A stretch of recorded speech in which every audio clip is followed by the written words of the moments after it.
How are we doing this mighty fine Rosie Palmer? And how are we doing this mighty fine Rosie Palmer and her five sisters day? I mean, Palm Sunday. Which kind of brings up some really interesting questions. Like, if somebody really, really liked Charles Manson and really, really thought that he was an okay guy and just got a bum rap, would we consider it justice to allow somebody to go and take his punishment for him? Is in a sort of substitutionary atonement kind of way?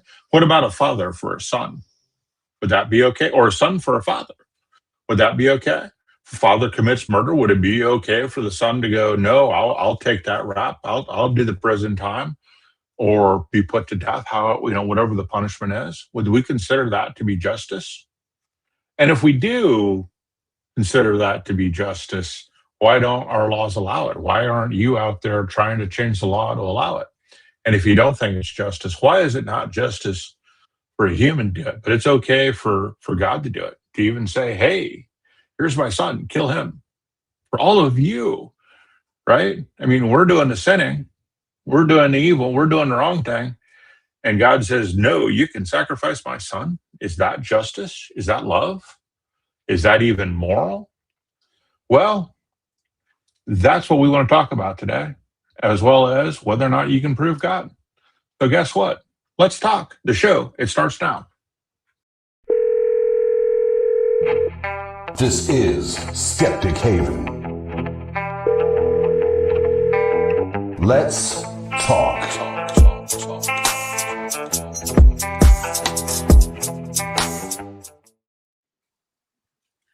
Hello. Hey, John. How you doing this mighty fine Rosie Palmer and her five sisters Sunday?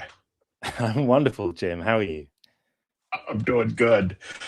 So I think this is your first time on the show. Why don't you tell everybody a little bit about yourself?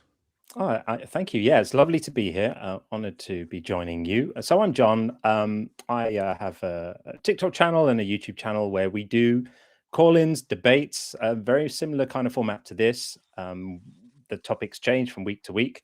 And we explore issues around belief and non-belief. And really where I'm coming from is rather than sort of overtly just attacking religion, my perspective really is more to legitimize non-belief. I want to push back against the idea that it's a moral failure to not be convinced of things, because I find this concept to be morally idiotic, and yet it's accepted without question in most of the mainstream traditions.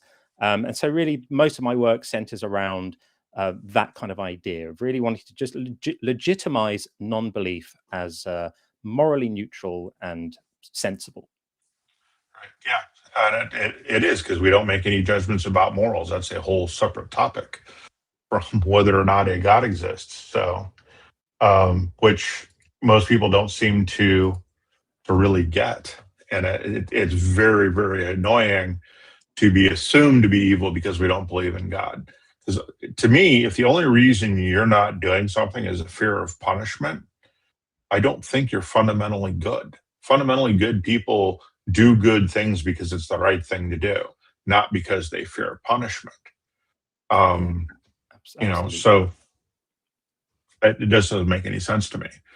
And if God is morally perfect and he's omnipotent and he's omniscient, then why does evil exist at all? Right? Yes, and we hear all the excuses. All the excuses normally center around things like, well, he needs to have this sort of amount of suffering in order to correctly be able to execute on his plan, which to me just sounds a little bit like a cope, because you only have two options. It's either the case that God needs a certain minimum quota of agony in order for his plan to succeed, which really speaks to his competence, or it's the case that he wants the suffering, which speaks to his motivation. And either way, you're either giving up his benevolence or you're giving up his power. And I've never heard a sufficient response to this. Or he doesn't know it exists, therefore you're giving up his knowledge, right? Right, yeah, exactly. Or he doesn't exist, which is the most parsimonious explanation of all, of course. Right. And, people turn to free will, and it's like, free will doesn't get you out of this. God would be the perfect cop. He could snap his fingers as soon as the person thought about doing something wrong, something you would consider evil, doesn't matter what evil is, and then snap his proverbial fingers and evildoer goes to jail. And we know that's possible. We can read the human mind up to 3 seconds before a thought becomes conscious to somebody for simple thoughts right now. God obviously can do a much better job. Or if you think jail is violating free will, he could snap his proverbial fingers and the victim of that evil would then be teleported someplace safe. Or create a world in which evil is not something people choose. You know? And of course, in the Christian worldview, that world already exists because most people think that people in heaven have free will and yet are not inclined to sin. And so this presents a problem for the Christian worldview, because if God can do it in heaven, well, then why not just set the parameters of earth that way and nobody needed to get nailed to anything? The whole thing is completely ludicrous. And people get caught up in the definition. I know you're using suffering and I use evil. But then they want to debate what suffering is or what evil is. It's like, it doesn't matter for the argument, right? Just, does evil exist? Yes. Okay. You've got a problem, because someone who is morally perfect doesn't want evil to exist, right? And if you have the power to change it, you should. And, I get it's like being a doctor. You have to give somebody a shot to heal them.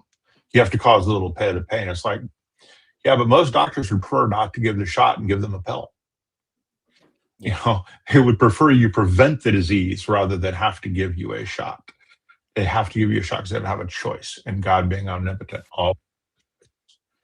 and we allow for some amount of necessary suffering, even if you could say, even if you give some concession to the character building or the a little bit of pain for a little bit of gain or stuff like that, then even there, it doesn't it doesn't explain all the obviously unnecessary suffering. Babies being ripped from their mother's arms in tornadoes and stuff like that. Where's the character building there? Where's the benefit there? It doesn't make sense at all. Yep, I agree. And we do have a call. So let's go ahead and I was getting into the conversation and ignoring our caller. So it is Tom, pronouns are he, him, from Indiana, who has apparently a logical approach to the word Almighty. Welcome, Tom. You're on with Jim and John.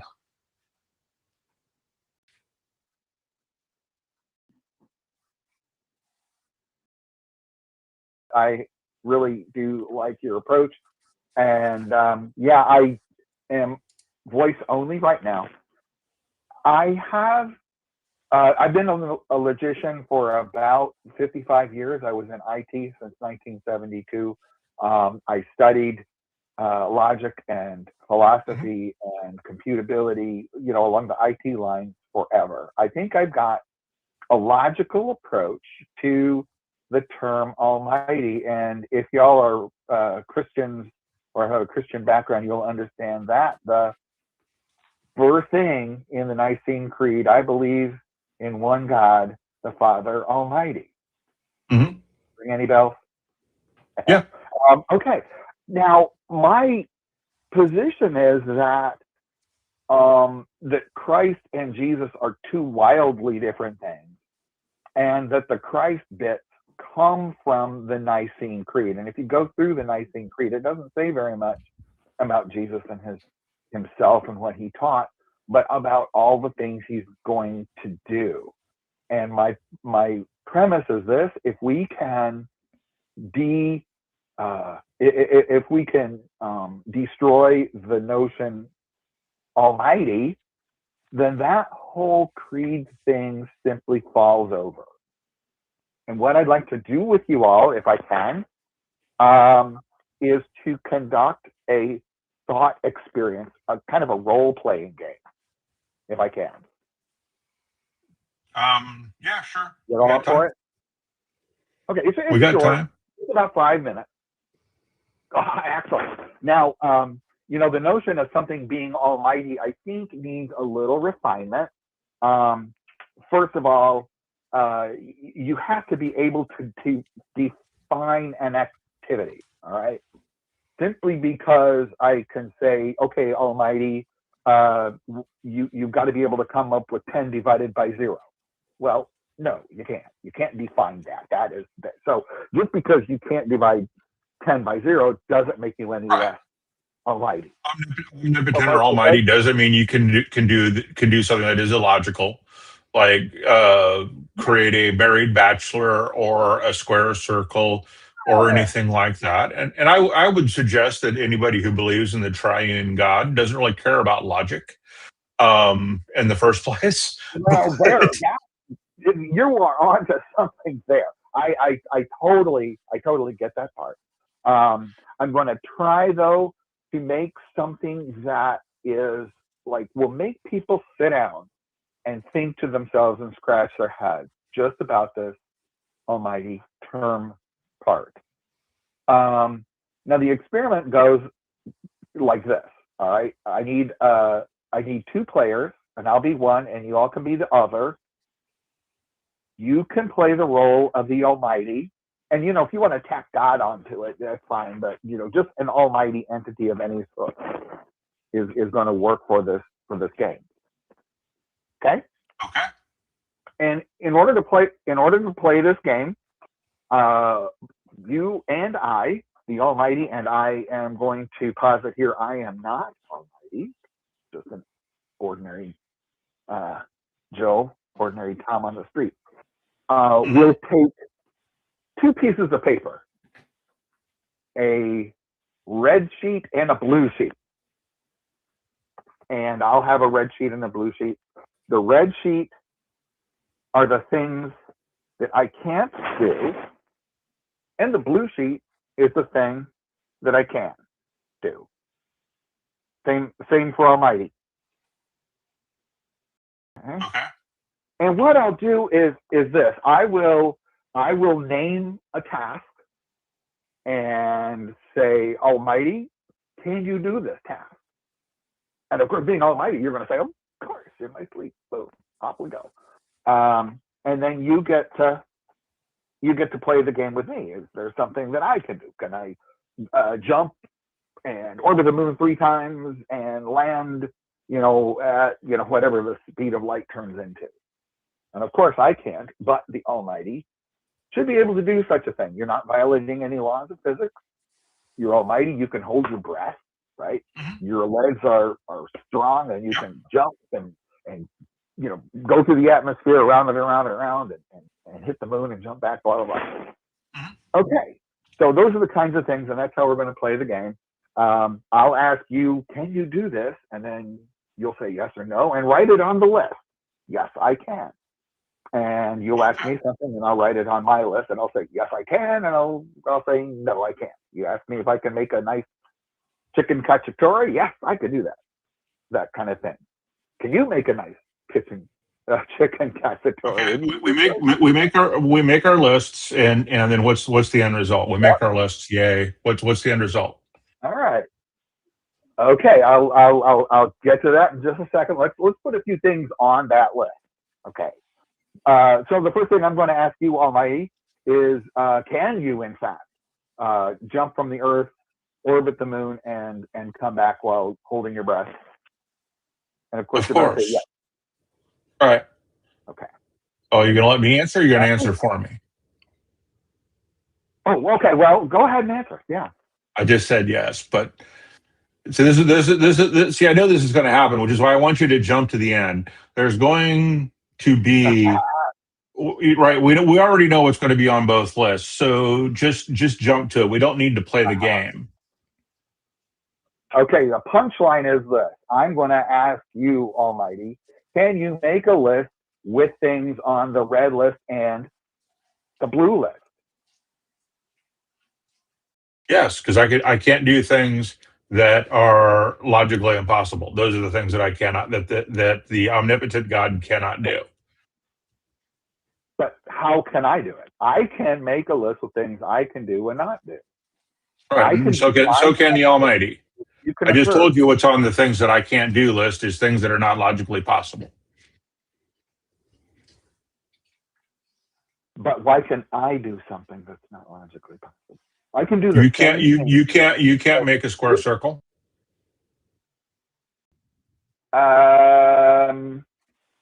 Because of the definitions of what a circle and a square are. You can't Yeah, divide you by can't make a two. married bachelor, I'll see what it is. right? You can't make a married bachelor. These are all things that are logically impossible. Tom, is the object of this game to try to ascertain whether an almighty God would be capable of making a list of the things he couldn't do? Is that the point you're trying to reach with this? It's more of the sort, does the term almighty even make sense? Well, I mean, we can use almighty in a sentence. We can actually define it. So in that sense, it makes sense. If you mean, is it real? I don't see. This is where I'm getting confused. It's why you're using the word almighty when most of the philosophy of religion uses terms like omnipotent, omniscient, omnibenevolent for the same thing, and you're just using almighty as a substitute for it. It doesn't. Right? It's the same. This argument's been made before, right? And in fact, John and I, just before we invited you on, were talking about this very thing, right? Oh, I missed that. Bummer. Yeah, the issue, Tom, isn't so much whether the word makes sense. The issue almighty, is whether omnipotent, all powerful, etc. All those other terms. Is there a difference between? Well, Tom, the issue is not whether the word makes sense. The issue is whether it can be meaningfully applied to an entity and be true. That's really what's we're not. It's not a language issue. It's a looking at the claim that's being made and seeing, does it stack up? We can all agree what the word means. We can all agree how it's correctly used and how it may be incorrectly used. The issue is, does it apply to anything that exists? And I'm proposing, because a term like almighty, all powerful, all of that doesn't even make logical sense. It's like the sentence, this statement is a lie. Well, wait a minute. The words make sense. I can take all of the words and say, I know what that means, but you put them all together, then any truth statement you make is based on that is unsupportable.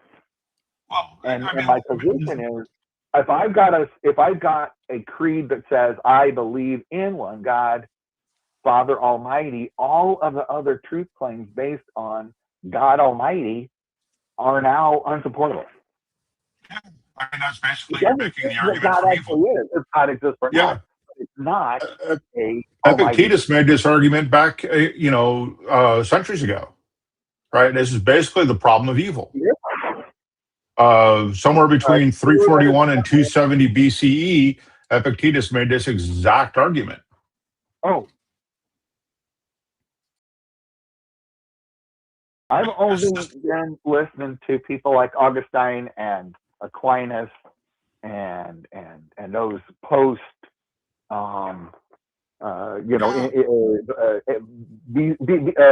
CE people.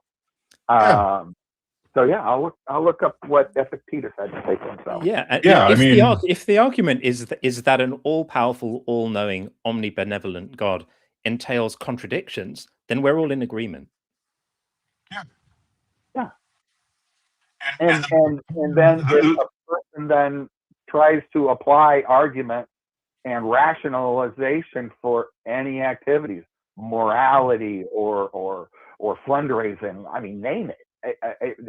That just falls down. And I just hope that people in the power structures who are like buying into this and then foisting it on the rest of us can like sit down and scratch themselves and think, maybe we ought to pay attention to the Jesus part, the teachings, not the miracles, not the prophecies. Yeah. Well, some of the teachings aren't all that good either, right? I mean, anything that Jesus teaches that is true wasn't original to him. And things that are original to him aren't necessarily true. So, but yeah, I mean, these arguments, Epictetus was arguing against the God of Aristotle and the ancient classical God of being all powerful and omnipotent. And this was his argument. So this has been going on for literally centuries. a millennia, because we're BCE, so over 1,000 years. And in fact, if you go back to first century Christianity, you won't find anybody who believed in the triomnic God, partly because among the educated, you had read Epictetus, right?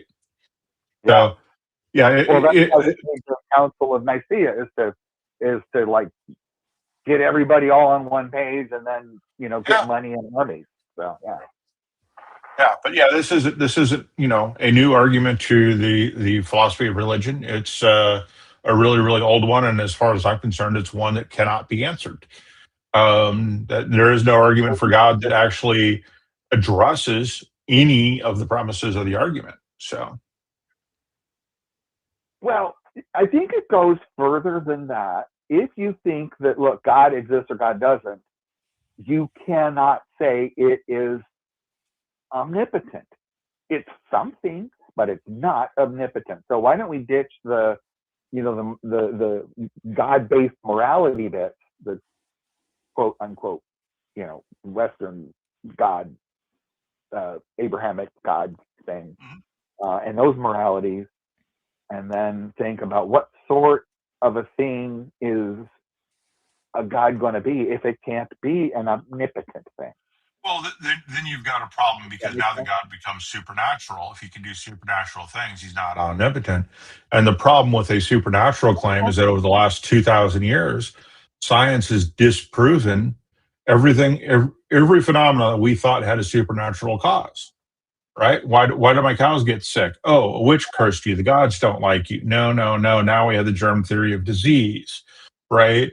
Why did Poseidon crush my trade ships? Oh, because I didn't sacrifice to Poseidon. No, it's because we understand storms and we understand waves and everything that goes with that. So over the last 1,000 years, what do we have?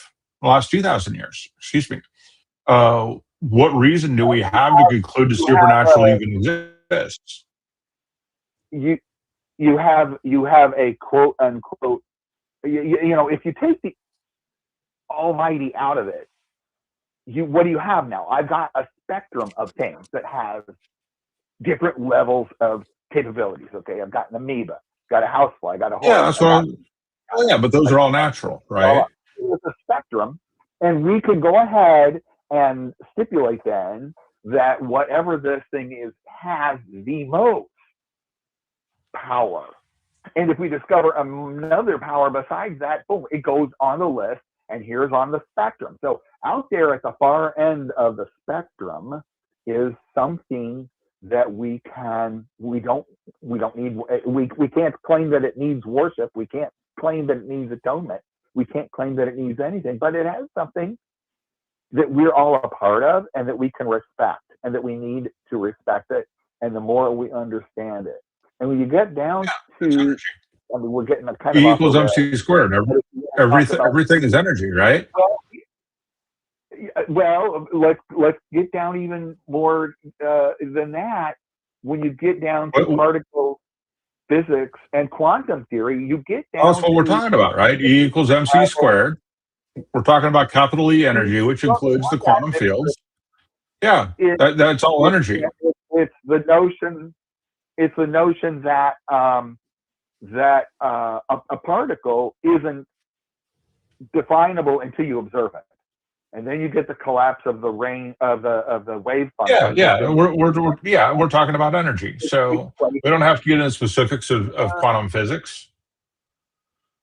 Yes, but what would be more powerful than, look, I am creating matter. I'm creating matter. Quantum physics can show the math for it.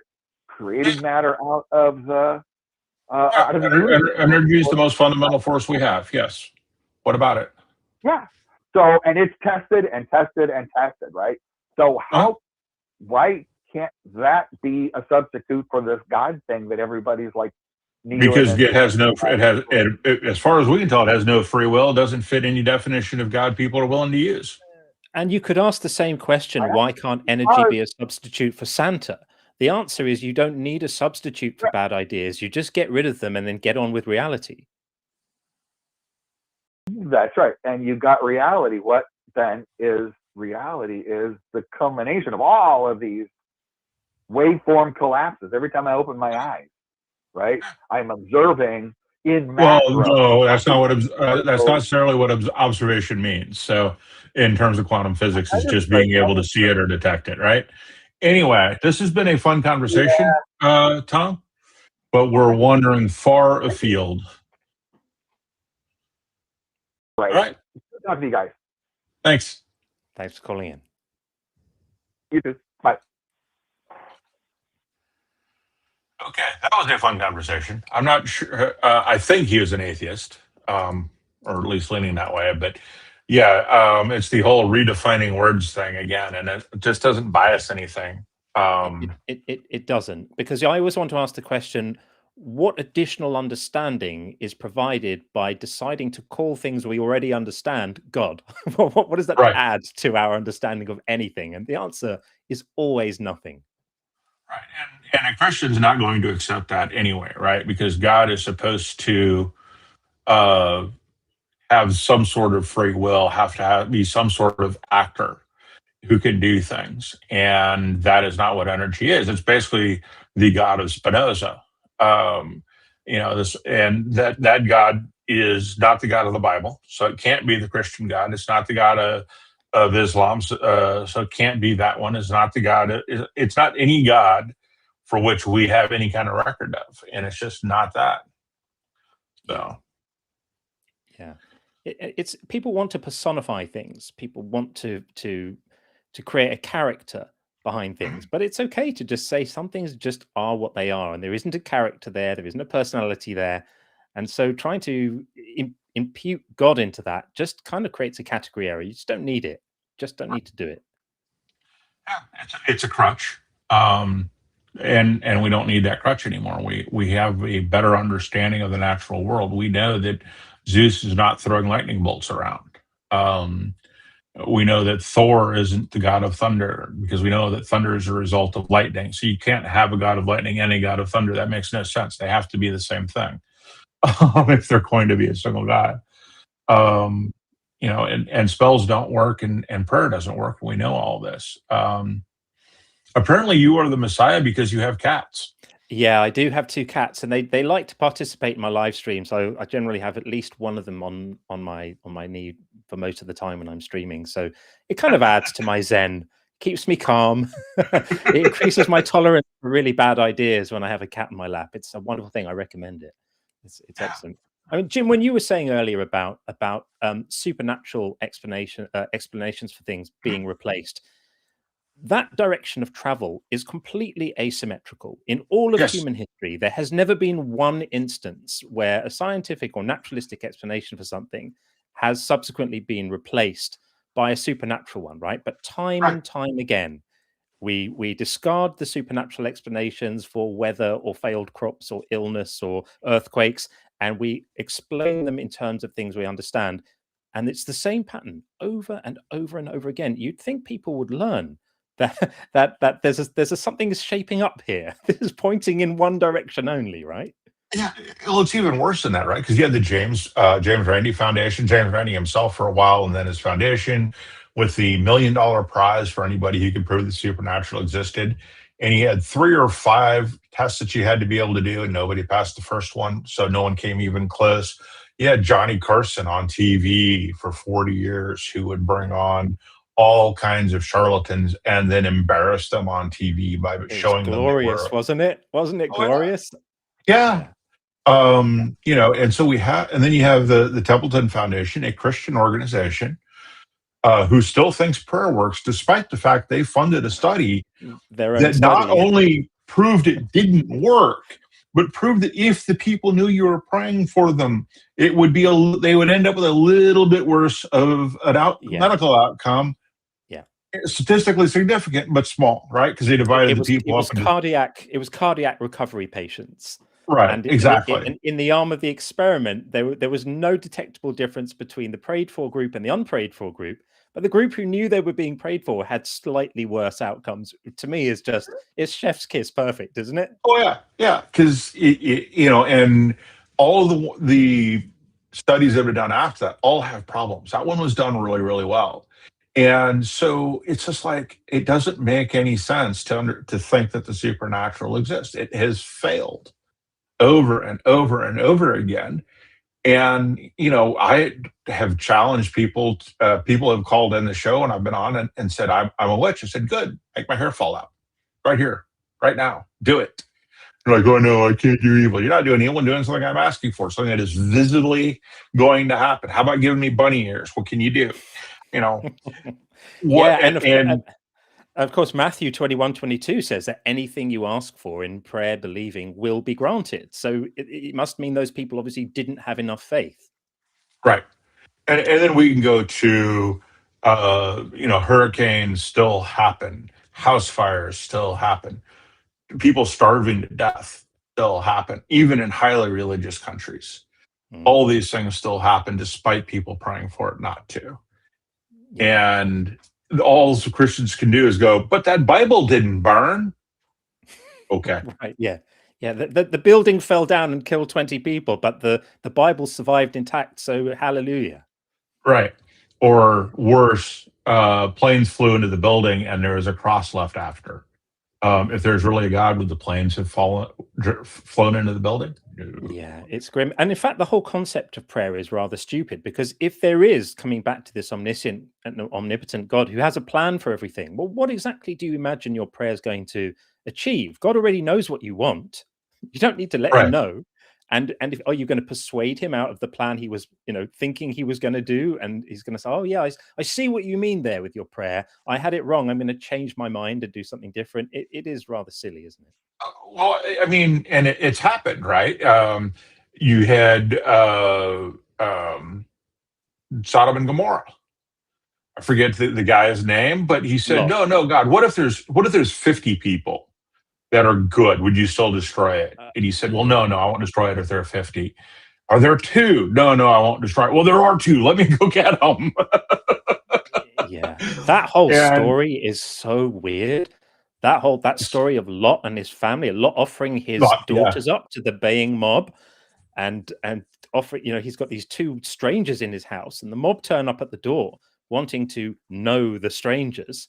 And instead, to try and mollify them, he offers them his daughters, and he's the guy God decided to save from that situation. Right. Yeah, well, I mean, daughters are property, so he was like, hey, here, go take my cars for a test drive. so grim. Yeah, well, I mean, that's basically what he's doing, right? I mean, because women are property. Very clearly in the Bible, they are property. And so, he wasn't offering a whole heck of a lot necessarily, just his daughters, just the horribleness of that.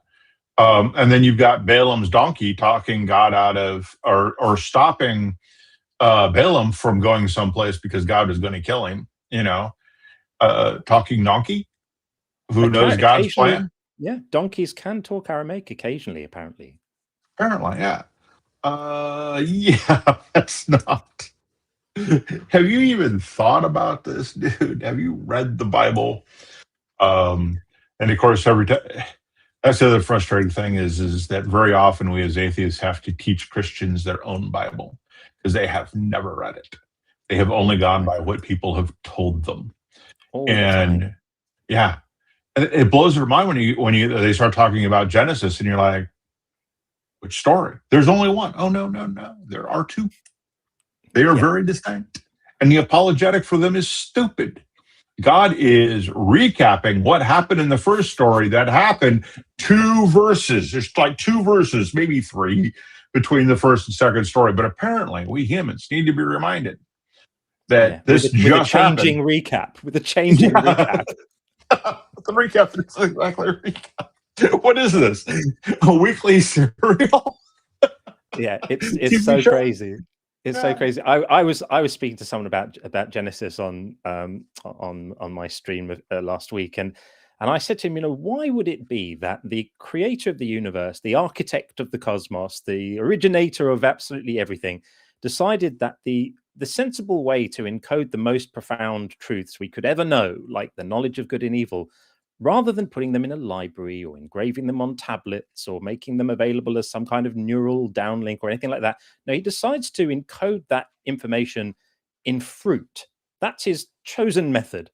And nobody stops to go, hang on a minute, why would he do that? Like, what's that about? He's putting it in a fruit tree. It's ludicrous. So if you, well, I mean, the story's, the more you examine the story, the dumber it gets, right? Because now you have two people who don't know what evil is, who don't know it's wrong to disobey God. They didn't know what good and evil was before they ate the fruit. That's the premise of the story. Mm-hmm. But after the fruit, they did. And they knew they were naked and they covered it up in their shame. How did they sin? Right? If your 3-year-old lies to you and you haven't taught them, I don't know what most children figure out they can lie. And you haven't taught them that it's wrong to lie. Have they done anything wrong? Yeah, right. If you have an adult who's unable to determine that they are lying or that they're unaware for whatever reason, do we still punish them? No, we educate and then we punish if they continue to do it. But God, no, God's got to go whack-a-mole. Here you go, kick them out. Yeah, and it's even worse because not only does he punish them for the actions that they didn't and couldn't have known were wrong, he decides to punish everyone else. It's all of their so descendants. weird. Yeah, and if that's justice, if that's real justice, and God is morally perfect, and that is a morally perfect thing to do, why aren't we also incarcerating the children of murderers? Right. Or the great-grandchildren, the great-great-grandchildren. I mean, look at the slaying of the Amalekite attack, right, in 1 Samuel. And the idea is to go and take revenge against these people because 400 years ago, some of them attacked Israel as they were coming out of Egypt. It's like, well, okay, well, how many of the people in the Amalekite community now participated in that event 400 years ago? The answer surely has to be none of them. And yet still this is provided as a justification for commanding genocide, which explicitly involves the killing of children. Go and kill all the children. It's right there in the text. It's madness, isn't it? The moral bankruptcy is on show for all to see. Yeah, and the apologetics get stupid. It's like the apologetics for that is, well, when God is saying kill them all, do all of this stuff, that's like a football coach telling his players to go kill the other team. He doesn't mean it literally.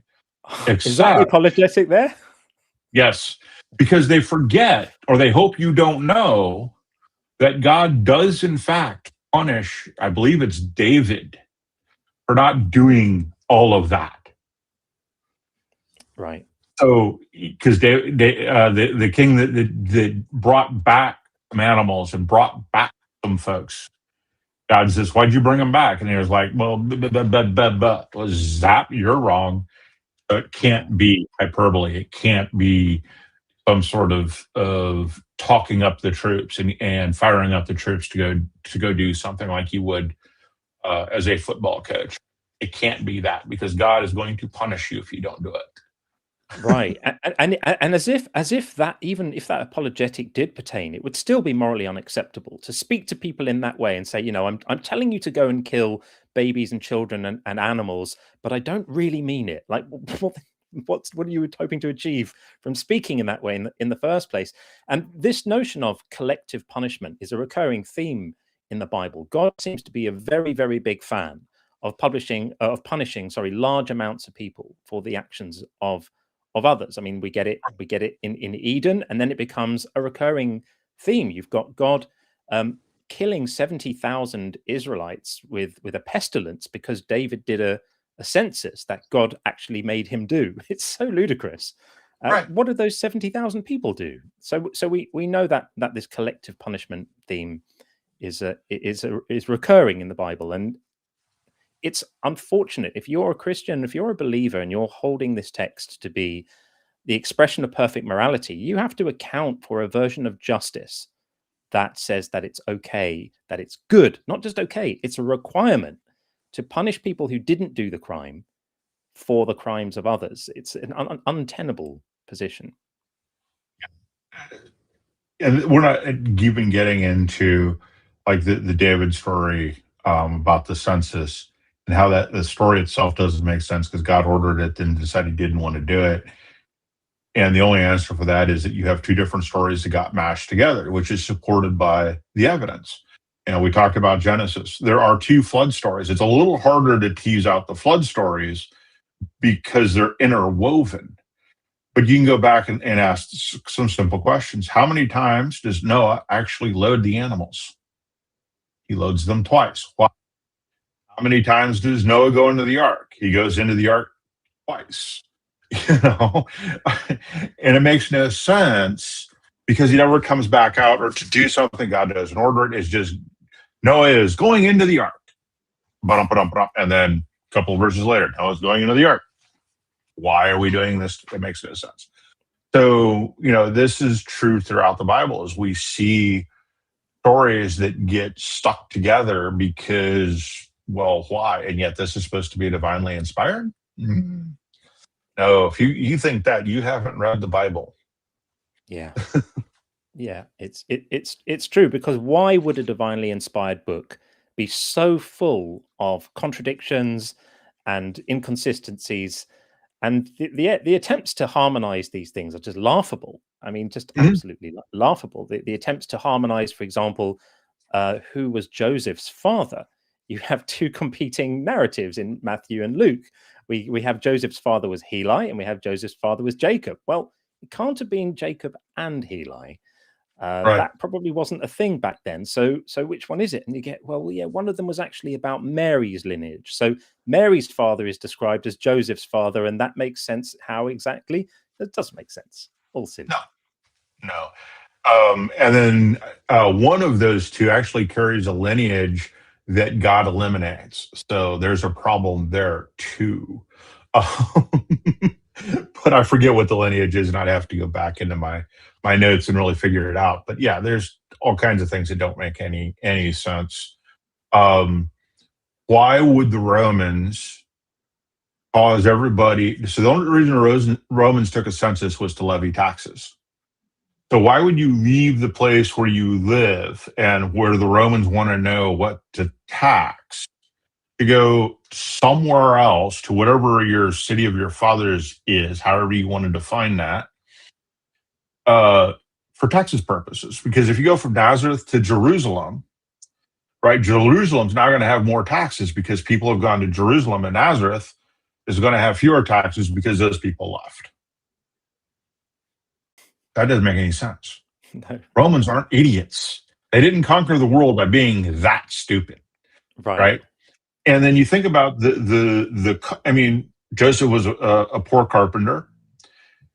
He's not earning any money on that week trip or whatever it took him, 2-week trip to go. So how do they do that? Where do they get the money for the trip? They had to buy food and water, and then they walked. Did they go in a caravan? Did they go by themselves? I mean, going by caravan is not cheap. If he had a donkey for Mary, how did he? I mean, he was poor, so how did he do that? That makes no sense.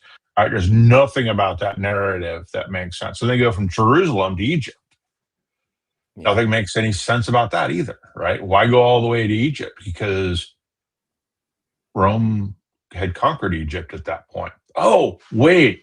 Here's some Bible verses that say that Jesus is going to come from Nazareth, and it says that the Savior is going to come from Jerusalem, and it says he's going to, and then you've got, I want to call my people out of Egypt. Yeah. Oh, and they're not even prophecies. They're just things people said in the Bible. They're not predictions about what's going to happen in the future. So all three of them don't have to be the case. Right? Yeah. Yeah. And then you get the cope for that is that, yeah, I know they weren't written as prophecies, but if you squint at them just right, you can call them typological, and you can say, well, you know, if you just look at it like this and decide that maybe it's a prophecy, then you get to count it as a prophecy. And by that logic, anything could be a prophecy for anything. Right. Exactly. Um, and then you're jumping through these really weird hoops where Jesus has to come from three different places at the same time, um, or has to ride two animals at the same time, a donkey and a horse, if I remember correctly. Maybe it's two donkeys. I don't remember anymore. Yeah. A colt and a donkey, right? They had to be the same size. Why does he got to ride both? Oh, because we interpret these things as prophecies. That's why he's got to do this ridiculous.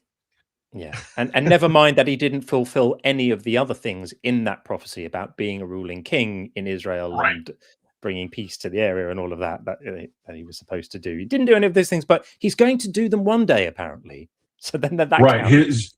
His second coming, he's going to do that. Except, his second coming was supposed to happen before all of his disciples would die, and I'm unaware of any of them still being alive.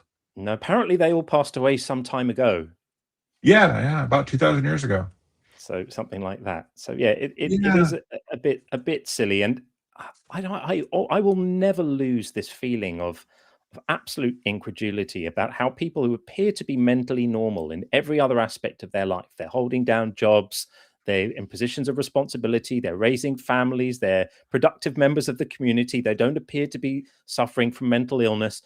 But there's just this one area of their life where there's a sort of they create a permission structure for themselves to just abandon all the normal parameters of logical thought and reasoning just with respect to these claims. I find it really strange. Yeah, it is very, very strange and I think it has to do with identity. People identify as Christians more than anything else. Their parents and the upbringing, they end up in this bubble where they just don't question it as much as anybody else. And let me take an aside here to say, yes, we need callers. So please call in, super chat. We'll read your super chats. And if you want to say something really silly and funny, then super chat it. We will read it. Almost no matter how silly it is. We reserve the right not to, but I mean, in keeping with that, we will do our best to do that. So go ahead and call in, because John and I are having a great little conversation about why God is unprovable. So if you're a Christian in chat, now's your chance. You can convince us, and maybe tomorrow John will go on his stream and start preaching the gospel, and I will go on Atheist Experience next time and say, hey, I'm a believer now. So yeah, we're ready to do it. We're open-minded. Yeah. We absolutely are. It occurred to me that actually the title is great. God is unprovable, meaning that you're unlikely to be able to provide any proof of this. But just as appropriate would have been the title, God is not capable of being disproved, because many of the concepts of God are by definition unfalsifiable, right? They can't be falsified, even though we can say, okay, these particular aspects of God may be incoherent, as we were speaking about earlier, in terms of, say, reconciling free will and omniscience and omnipotence. It can't be done, but we can't disprove every conception of God that anyone ever has. And what's sometimes taken to be a real strength of the God concept is that you can't disprove it, is actually a vulnerability. Because if you come up with an idea that's completely unfalsifiable, it's kind of pointless. Like, it's unfalsifiable that there are imaginary, invisible fairies at the bottom of my garden. You can't disprove it if I make that claim. But that actually makes the claim weaker, not stronger. Because if you can't disprove it, then how is it helping your understanding in any way? If you can't test the claim, right?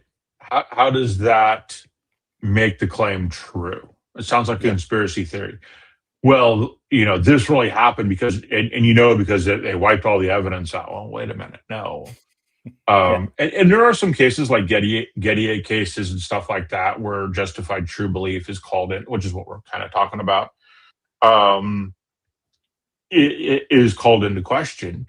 You could be right for the wrong reasons, but I don't think anybody wants to be right for the wrong reasons, right?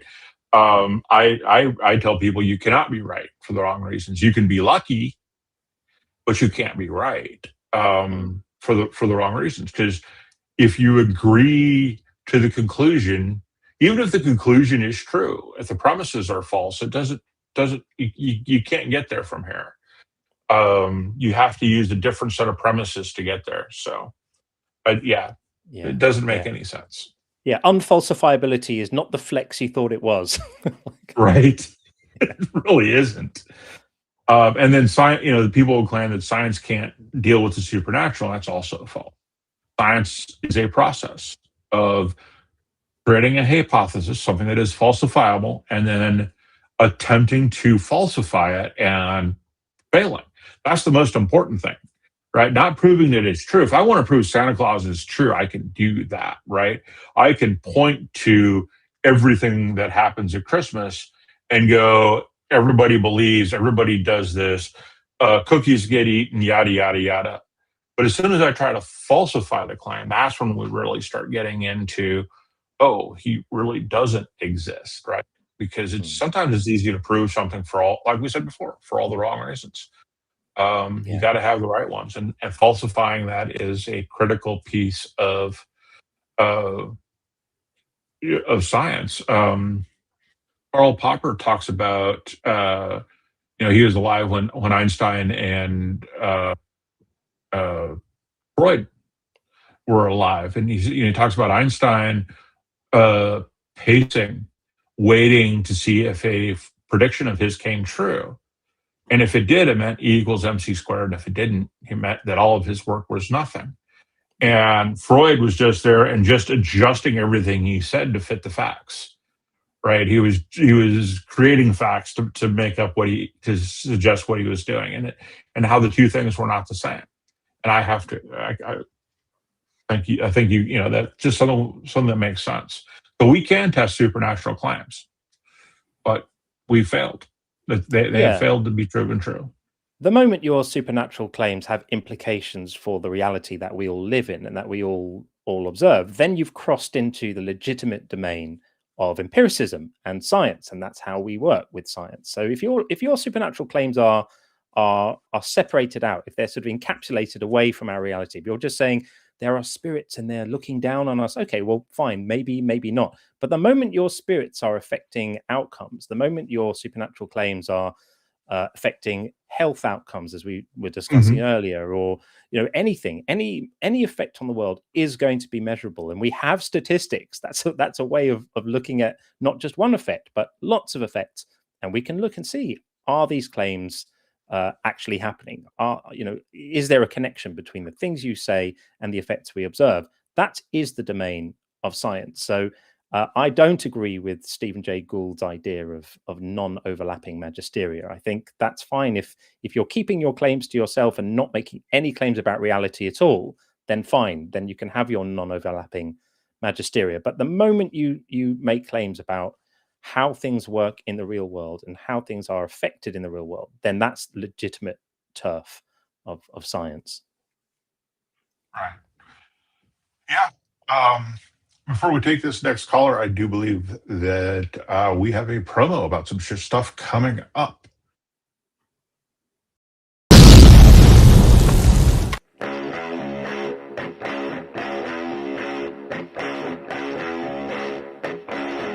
Leaving your faith can blow up your entire life. And while the rebuild leads to new freedom, it also leads to new questions, new challenges, new chaos. And that's why we've created Life After Faith, a new live call-in show helping folks navigate life after God stuff, living and laughing in the real world. So tune in and call in for community, coaching, and even a bullshit Bible verse of the week. Because the most important question isn't just what was your story, it's what do you want it to be now?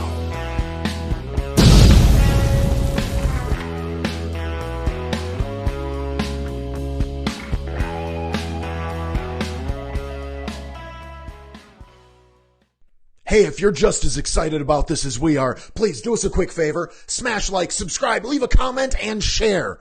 And we'll see you right here on Life After Faith, where we're finding our way together.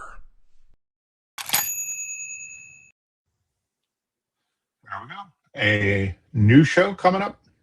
And it sounds like a good one because I think it's something that a lot of atheists go through, especially those who come from very Christian backgrounds.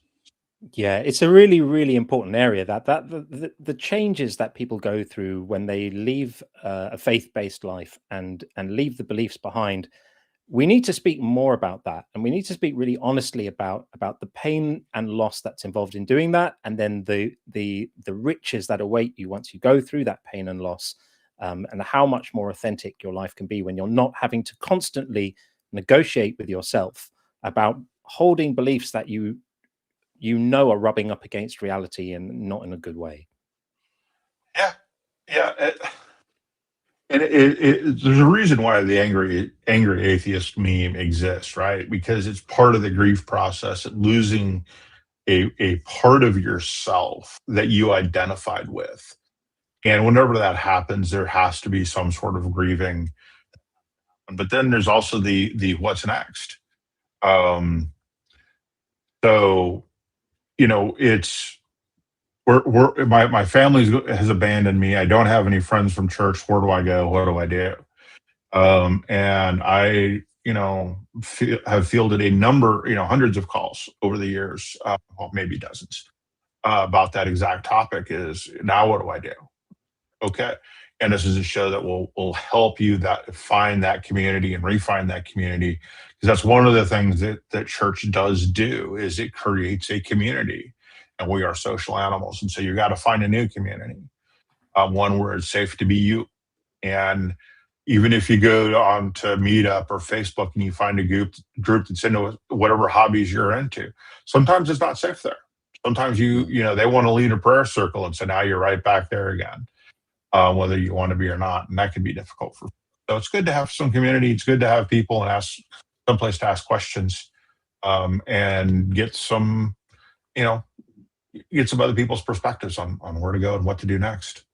Yeah, that sounds great. That sounds like a really important show. Good stuff. I'm really pleased to hear about content like this happening. I think it's time. It's not just about being right in the arguments with theists and with people who have different beliefs to us. That's not really what it's about. It's about being able to feel legitimized and okay and not judged and not judging yourself. And so I think communities is a really, really good way to move towards that.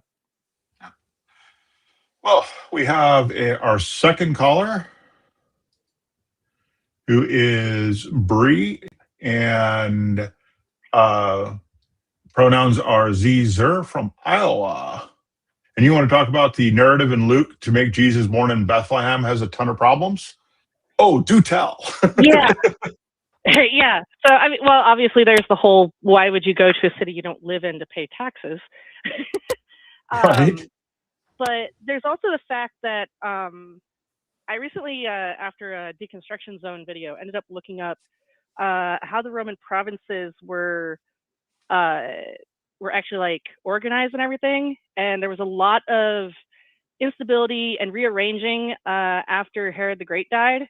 Herod the Great's basically kingdom got broken up into 4 pieces, and Judea and Galilee were not in the same kingdom. They did not have the same king. Right.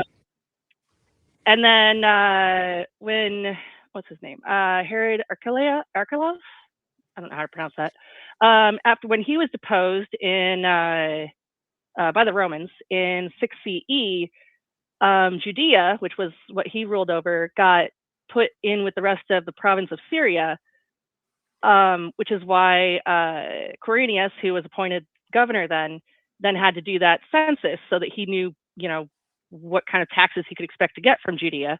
Problem with that is that Galilee was ruled by Herod Antipas. It wasn't even included in the census. So why would he leave from unless he owned land in Bethlehem, why would he go down there to register? Right. Doesn't make any sense. Especially if it's his father's place, right? The city of his fathers. And I guess the question also is, if Joseph was a descendant of David, why was he poor? Yeah. And just asking the question. Yeah, I mean necessarily. Mm, well, I mean, I'm sure we all have are aware of how various family trees and with inheritance and stuff, you can end up like just, especially if it keeps getting split, you end up with like nothing. But at the same time, if he's if there is something, some kind of familial holdings that would force him to go down to Bethlehem to register for taxes, well, he probably wasn't poor. And he probably You wasn't know? a carpenter. Yeah, everybody needs a carpenter. They're never out of work. You can never get a good one. Right. Yeah. I mean, Yeah. yeah, I don't know. It's weird though that like even like the first time I just thought of the actual narrative, just literally what the text actually says in Luke, I was just sitting there like, how the hell did I not see this before? Yeah. Well, so And I have been Bryce told on would multiple literally read occasions by that different passage Christians. every Christmas. Oh, sorry, go ahead. Told about Luke that Luke is in the form of a diary, a narrative, a diary, and I'm like, have you actually read Luke? Like the first paragraph where he says, "I'm collecting stories." How do you Yeah. get a diary out of Luke if he says, and he's the only one who says it, that it's stories. It's not a diary of events that actually happened. It's him putting together the stories of stuff, which is why he probably gets so much wrong Yeah. about all And that. I don't know. It really does seem like he didn't really know much about the history of the region or even like the locations of things. Yeah. Because like, is it Luke that like he has Jesus taking this weird circuitous path? I don't remember. I'm sorry. Probably. I It was lost either that one. Luke or John, because John's the weirdest of them all, right? John is the Yes, Jesus Christ John is superhero. Yeah. yeah. That's where we get the sacrificial lamb story from Jesus' sacrifice. That's where we get, Jesus is this super powerful dude, as opposed to a dude who can do miracles that we get from the synoptics. So, yeah. Yeah. Yeah. It was, I don't know. It's sometimes there's just little things like that that like I read it like we'd literally sit down and read Luke 2 before we were allowed to open presents on Christmas every year.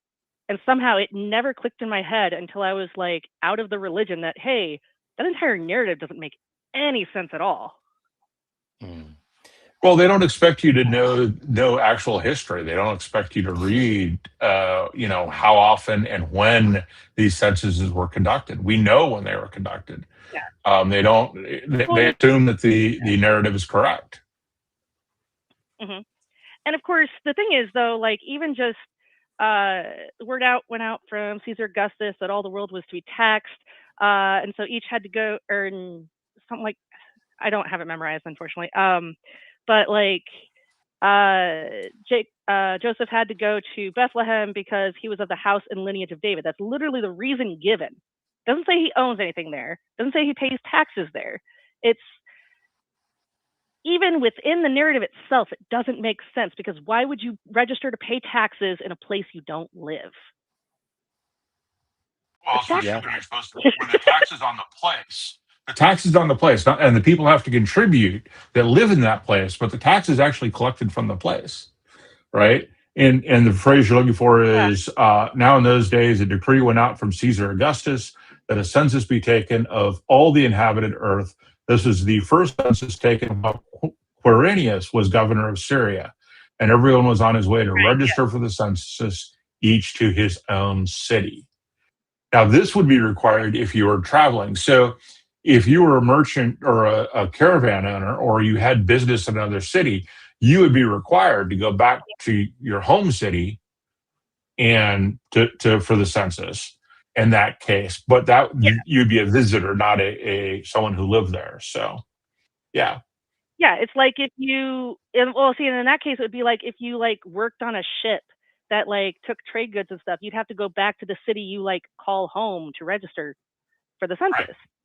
You know, it's not like you live and work in another province in the empire, and I don't know. It's so weird, and it stood out to me so much. Like, actually, it might have been after the first time I paid taxes myself. Yeah, that'll sharpen the mind. Yeah. Yeah. But Bree, when you think about reading this stuff when you were a believer, if you look back to your sort of memories of having these passages and reading them either as part of rituals for other things or just when you were reading them, can you remember like how it felt for you to just not question any of that stuff? Like it must feel really strange for you now, looking back, having had so many years of reading without questioning, to now read with, the veil has been sort of lifted from in front of your eyes, right? So now you're reading and you're thinking critically, and you're evaluating the stuff against what we know is true and what's reasonable. Does it feel strange for you to sort of reflect back on your own memories of uncritically reading these things? Not too much. I mean, I always kind of had a little bit of that.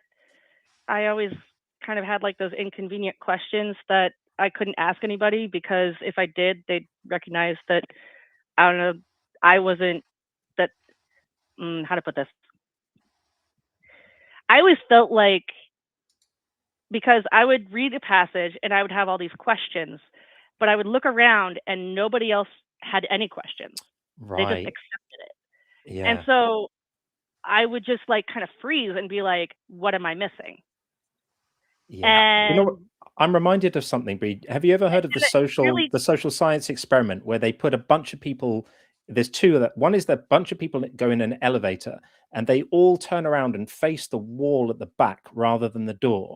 And then they look at what happens to, they're all the setup, right? They're the setup. And then they watch what people do when they get in the elevator, and they all turn around and face the back wall too, because nobody wants to be the only one doing the one thing in the elevator, which is facing the sensible direction, which is the door, right? And there was another one where they had a bunch of people in a room and they asked them simple maths questions, really simple, like basic child arithmetic questions. And everyone apart from the person who was being experimented on was cued to get the answer wrong in a very particular way. So they'd say, what is 7 plus 2? And everyone would give the answer, 11. And in significant number of cases, the people, being in the experiment would give the same wrong answer because they just didn't want that dissonance of standing out. So I think it's very easy to understand why you would read things that just didn't make sense to you, even as a believer, and I think, well, no one else is calling this out. I don't want to be the one who sticks out from the crowd and asks difficult questions. I think that keeps a lot of people silent. Yeah, I mean, it kept me silent for 20 years. So yeah.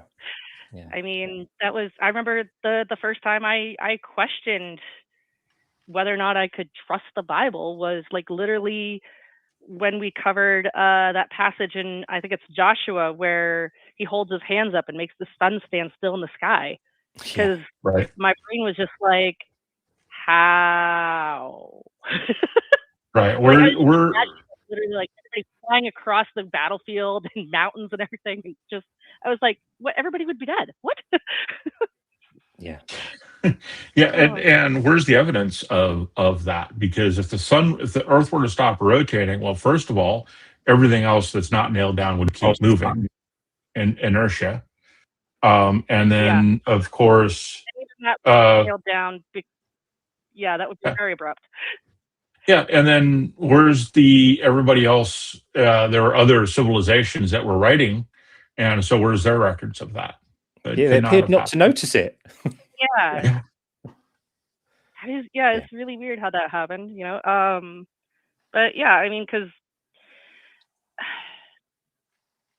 I don't know, it's weird because like, and of course I grew up in like a literalist tradition too, so obviously it literally happened just like the Bible said, right?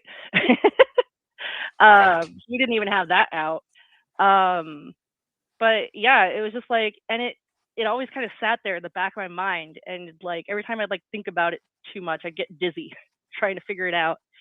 And like I finally, like after I'd actually like deconverted, I finally asked Mom what her answer to that was, and she's like, "What do you mean? It was a miracle."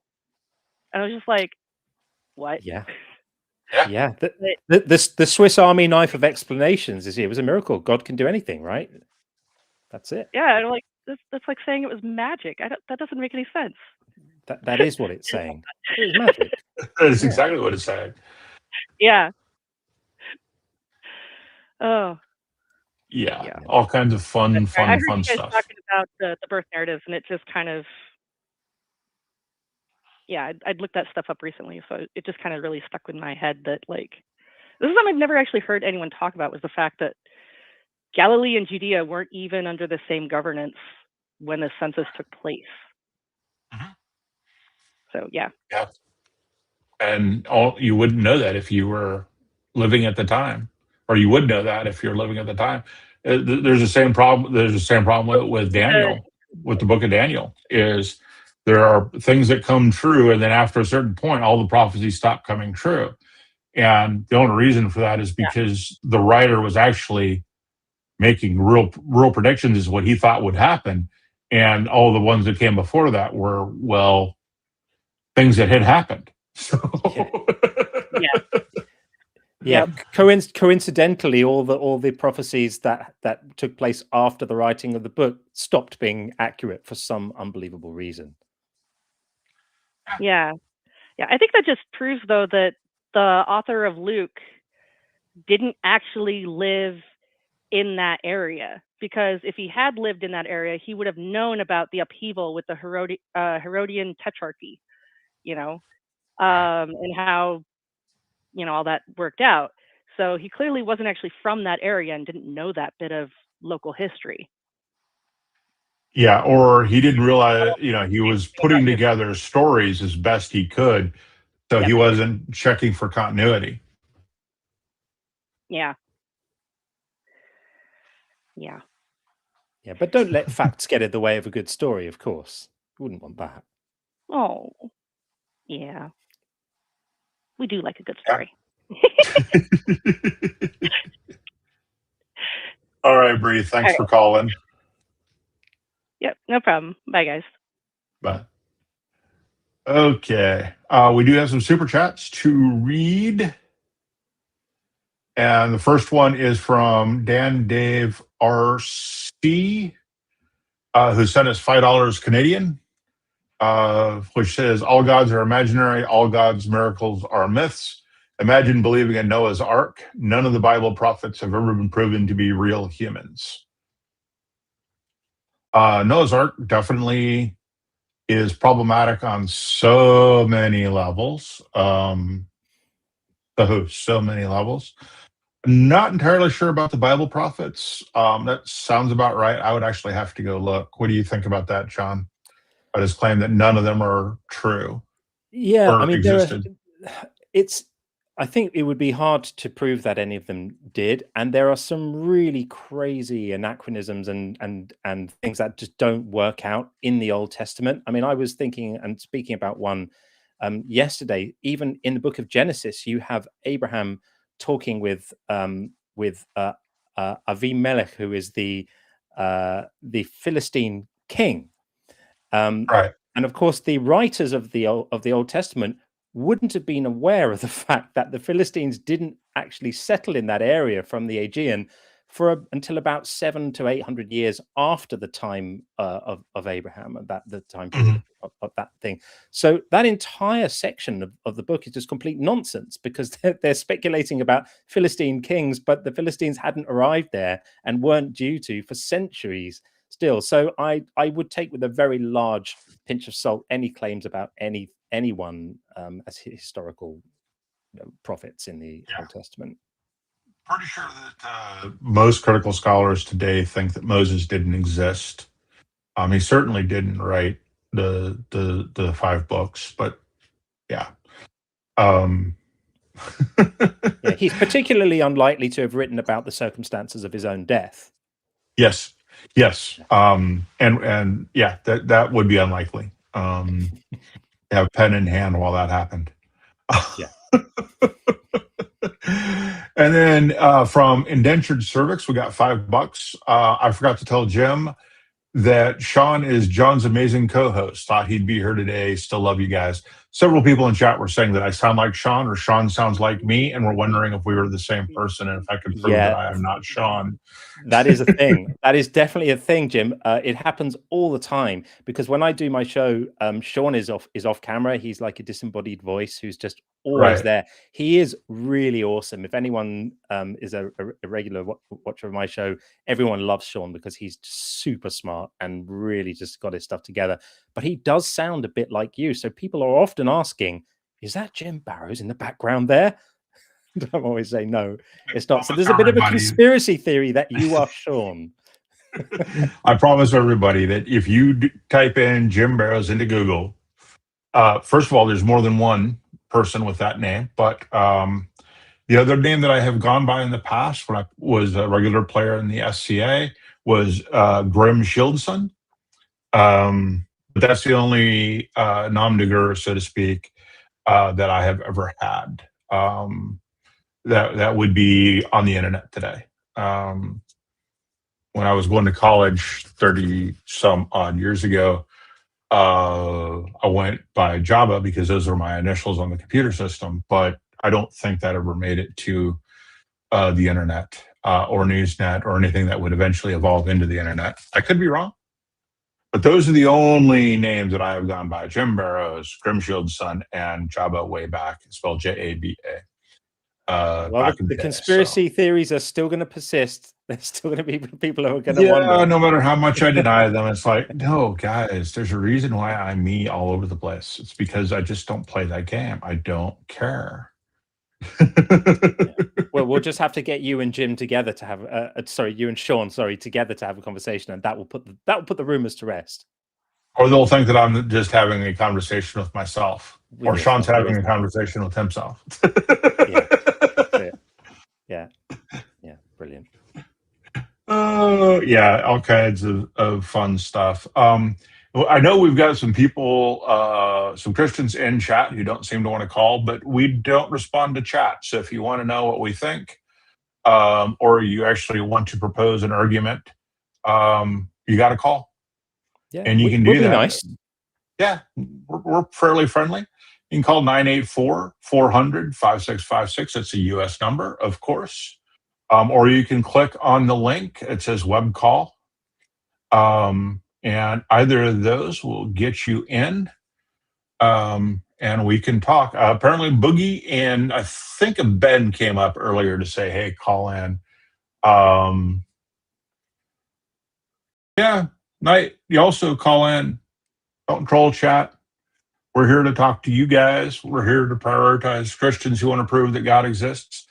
You know, we're making the claim that God is unprovable. We've been talking about all the ways that it's impossible. So go ahead. Give us something. Prove God exists. And the Bible commands you do so. So if I will challenge you to obey the Bible. Tell me why you believe in God, and let's see if your reasoning is sound. So, it's your obligation, right? It is.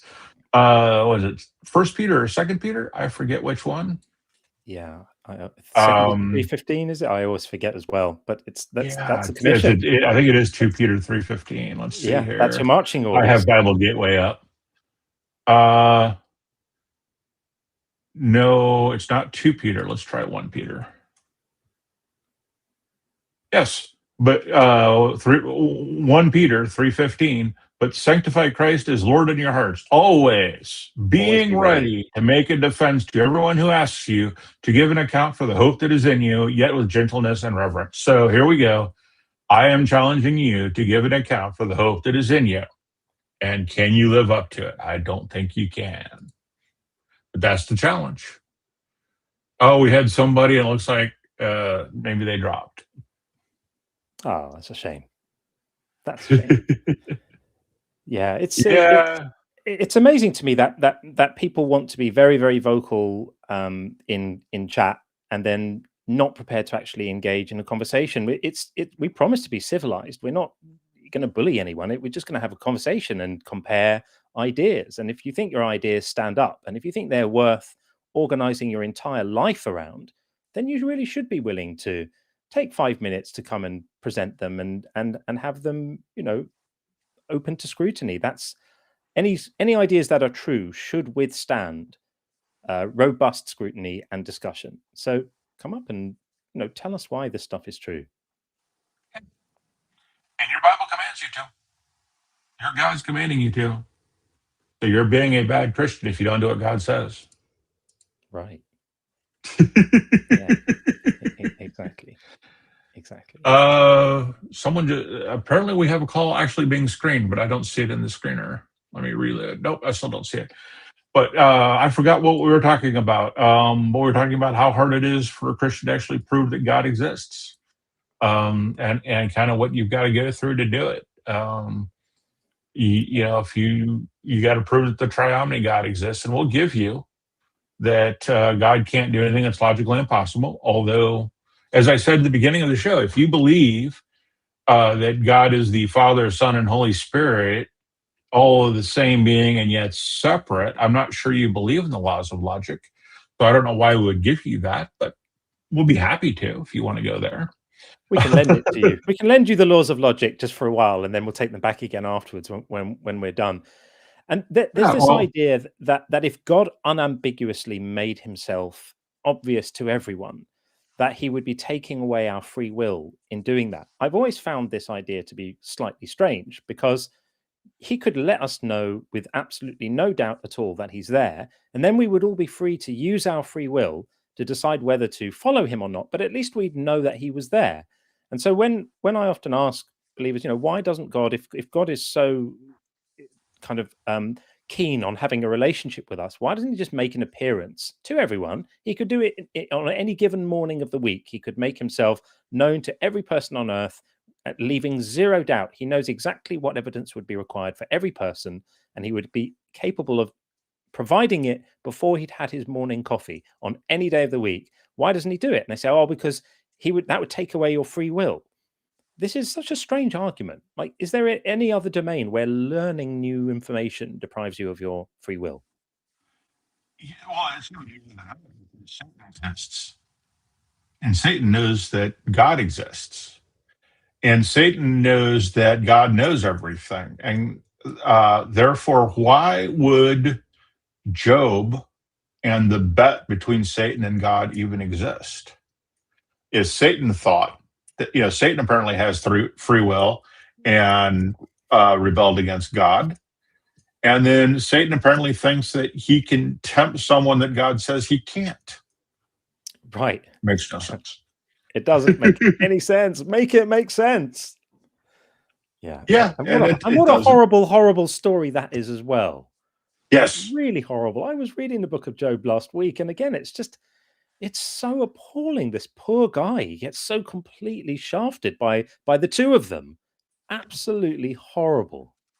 A better version of that story is Job, a comedy of justice, and by Robert Heinlein. Oh, yes. Fantastically rewritten version of that book. Doesn't change the horribleness of it, but is just much better written. But we have another caller. This one is Rhonda Cat, she, her, from Kentucky. Christian anger and hatred towards atheists, and the Christian narrative about blood being required for forgiveness is inconsistent with love. How you doing, Rhonda? Hey guys, I'm sorry I'm hoarse tonight. But I really want to call in. Thank you for the opportunity to. I'm kind of concerned about two things.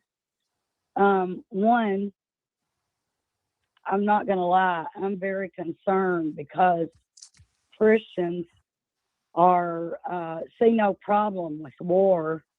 They see no problem with. They don't call it murder. And they seem to justify it in so many different ways. And they seem to believe that atheists and agnostics have no morality and that they're already doomed to hell anyway. So I'm kind of afraid, are they going to turn violent on us too? Because I know this sounds extreme, but it really is a concern of mine in the current state of affairs. I think there are a couple of things. I think there's a couple of things to kind of grasp onto in the current state of affairs, because I agree with you, they're pretty scary. First is that Christianity and belief in general are still falling among the population. It's at the lowest it's ever been. It's like between 60 and 70% of the country identifies as Christian, which is good news. The bad news is the loud crazies are the ones in charge. And I think, and I've seen several other better analysts than I am at this, say that this is kind of the last gasp of the hardcore fundamentalist Christians. And I think that's true. Just based on what we're seeing, I mean, we have the Duggars. A number of the Duggar family have become atheists.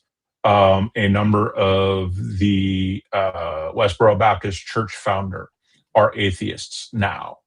And so the more we see this, the more that this kind of backlash we're seeing, where they're kind of going, no, this isn't right. This can't be right. There's something wrong with this, and turning away from the religion. But that doesn't take away from the fact that the religious crazies are in charge. Doesn't take away from that at all. Especially right now. And yeah, I mean, you have SecDef, Hegseths, someone who they're calling his spiritual advisor, his pastor, even though this guy is from a church nowhere near where Hegseth lives, or has lived, espousing exactly that: death to atheists, death to the LGBTQIA folk, this extreme hatred that he is displaying. And yet, this guy has the ear of our Secretary of Defense. And our Secretary of Defense is an idiot, at best. So, yeah, I agree. It is a time to be scared, but it's also a time to have some hope as well. Well, why is it that they feel that killing people is okay? I mean, isn't that the first, according to the book? And let me preface this by saying, I was born and raised in a Baptist evangelical church. And until the past 6 months, I mean, I always had problems with hell. And the story of Job, to me, is just absolutely atrocious. Mm-hmm. And so I'm recently just decided, no, this is, basically a lot from watching this show. Mm-hmm. I watched this show like a maniac. And I've just been very concerned with the fact that the MAGA crowd and the people on this show, in the comments under the show, seem to exhibit a disregard for human life. And yet they claim that their God is so loving, but it seems to me that their God hates a whole lot of people, and they feel justification to eliminate them. Well, I mean, the God of the Old Testament is definitely a bloodthirsty, violence first, violence all the time kind of God, without a doubt. Every time that somebody does something he doesn't like, it's violence, it's death, kill them. Insult your parents, kill them. Be sexually assaulted, kill you. Over and over again, we see death as the penalty, kill them. He sends the Israelites to Egypt because they did something he didn't like. So he turned them into slaves and sent them down to Egypt. And then when I will save you from the thing I just did to you. Okay, that makes no sense. We'll leave aside the fact that, a million Israelites leaving Egypt as slaves would have devastated the economy of Egypt, and then devastated the ecology of anywhere they went as a million people traipsing around. What is that? Oh yeah, Israel. Because let's not forget that Israel and Egypt share a common border right there on where the Suez Canal is, and fought a war over that. But yeah, let's forget all that. It just doesn't make any sense. And then you have Jesus come along and heals a guy's ear because he got cut off by a sword, and said, "Those who live by the sword die by the sword." I think that is pretty much an anti-violence, peaceful protest type of thing to do. It's because they haven't read the Bible. They're having the Bible interpreted for them by people who don't know what it says or don't care that it actually says the exact opposite of what they say. So, yeah, and that's what. Pardon? Sorry, go ahead. No, that's my dog in the back. Hold on. Yeah, Go ahead. I would say, Rhonda, don't pay too much attention to what people in chat say, though, because they've already demonstrated that they'll talk the talk when it comes to posting messages in chat rooms on live streams, but they won't come up and actually engage with people like Jim or me about it. So that says something to you about the disconnect between the rhetoric they might say when they're safely tucked away behind their keyboard in their own homes. I wouldn't worry too much about it. Words are easy. We've already seen that there's a difference there. Well, I wouldn't worry too much about it, except what Jim said earlier about the crazies are in charge. And, as far as, what I think what he's saying too is there's just really not the numbers that they could just go crazy and start, wanting to eliminate non-believers and all that. And that may sound really crazy to be concerned about, but I've just never seen people so unreasonable. Yeah, it is a worrying time. It is a worrying time.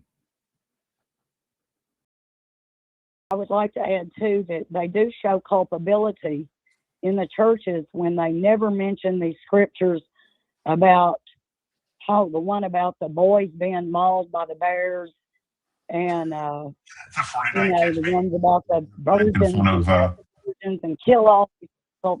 They conveniently leave that out. Of course. That would make a big difference. Yeah. To some people that are morally that care about sentient life, that would have made a big difference to me had I known that many years ago.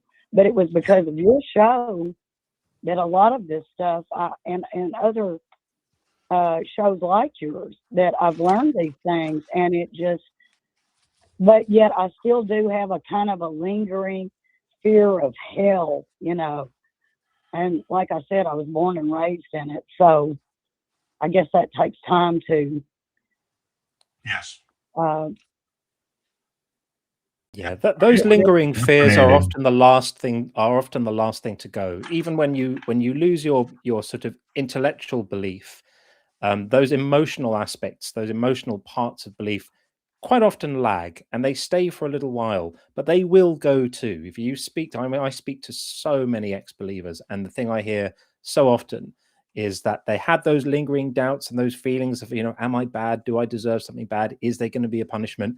And eventually those thoughts pass as well, especially when you consider that, we don't spend any time worrying about the possibility of being punished in the hell of other religions, because we were never subjected to those fears. It's only because you were told by people who you trusted as a child that those are the monsters under the bed, right? That's where the danger lies, that it takes a long time for those fears to dissipate. But you're on the right track, and it will get easier. You'll see as time goes by, those thoughts will trouble you less.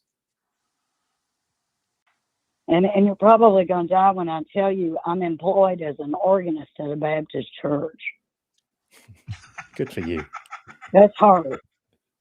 What? No, I mean, I right now where I live in Alabama, there are 3 churches I could walk to. There aren't a lot of atheists down here, and community is really, really important. So I don't hold it against any atheist who does. Well, you've got to have a job and you enjoy playing an organ, and there aren't many places to play organ on a regular basis. And so play it where you can, do what you can with the talents you have, and enjoy it. And there's some really beautiful music that has come out of Christianity. So no, I don't hold that against you at all. It's important to have community around you, and sometimes that's all you can do. You don't hold it against me, but if they knew it, they would hold it against me. Well, fortunately for you, Rhonda, your private beliefs are yours for you alone, and you're not obligated to share them with anyone. There's nothing wrong with you just keeping your doubts for yourself and doing what you need to do to get by in the culture you're in, and in the society you're living in, and what you believe is nobody else's business. Well, that's kind of how I think too. And then the last part of my questions that I wanted to ask you all was, how can people reconcile a loving being with something that, I forgive people just with a word, or maybe I don't even have to tell them I forgive them. I just forgive them because I understand human frailty, and I understand I'm compassionate. And yet God, if I were God and I don't know, somebody offended me, I would say, well, there's no way I can forgive you until you go home and get your cat, your only pet, and kill it and bring me its body. How is that any different than what God's doing? Yeah. Oh, I asked at the beginning of the show, if substitutionary atonement is a thing, is moral to do, then should we allow a father to take the death penalty for his murderous son, or a mother? Does that make any sense? It doesn't make any sense.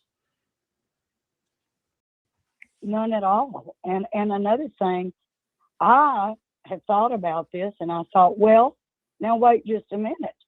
If I'm going to be, the first thing I think, free will is violated when you're born.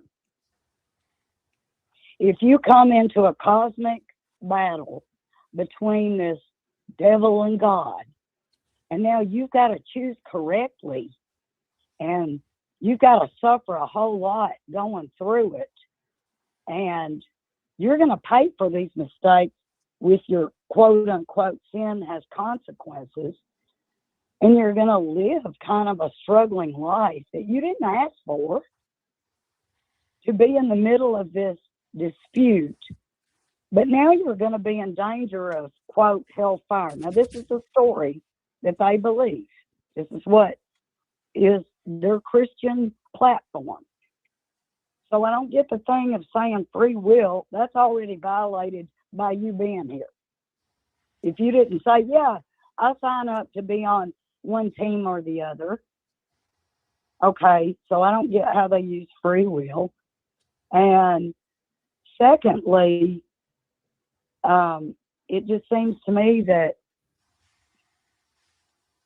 you're in a, if I were like wanting to know who's really true, a good person, if there were a system of such that you get to go in one of these slots, the people that are doing it out of fear and think that there's no morality without that fear, to me, are the real frauds.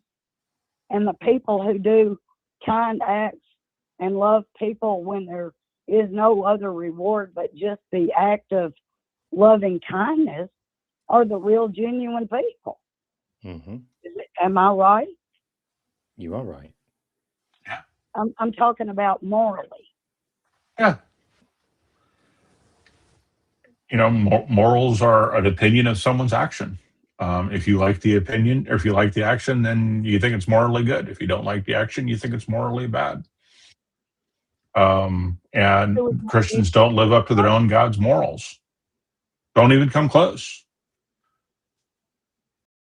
but yet they do mimic Yahweh because they're very prone to war. If you look at the United States, it does kind of resemble Yahweh, the war god.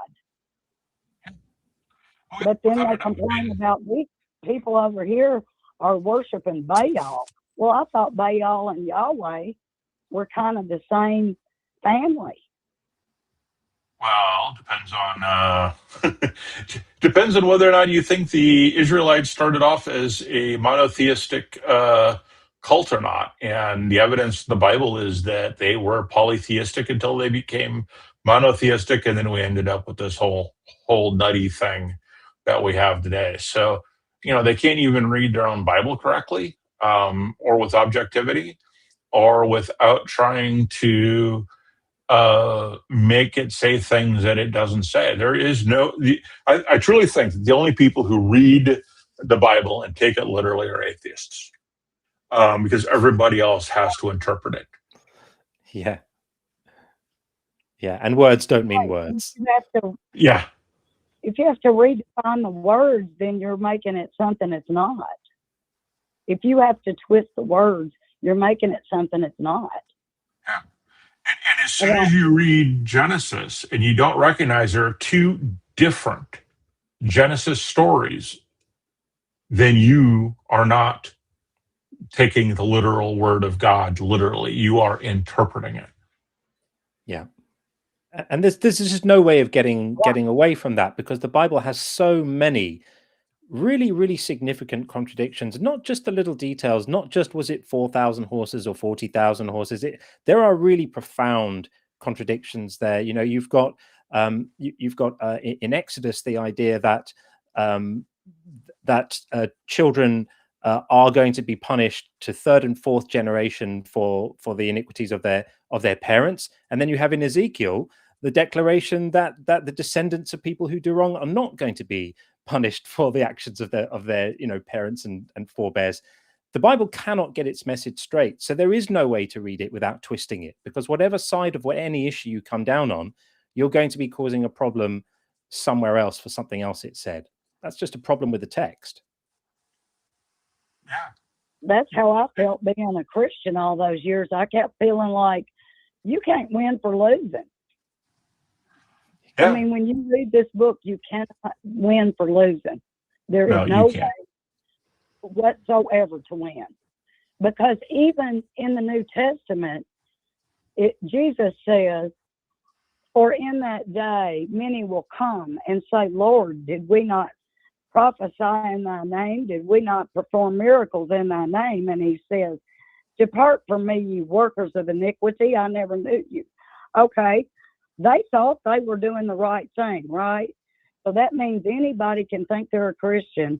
And then they get up there and the trap door opens and you get what I'm saying, according to the book. Yeah. So I felt like I could never win for losing. And prayer does not work. I do not believe prayer works.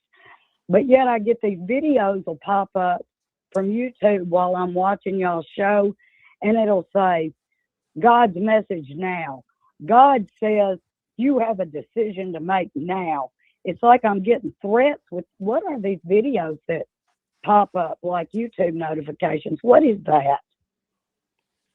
That's just the algorithm learning that you're interested in religion-related material, and so assuming that you might be a good candidate to serve religious advertising up to. That's all that is. Okay. Well, what are these God's message now? Like it's God's voice. Who's doing that?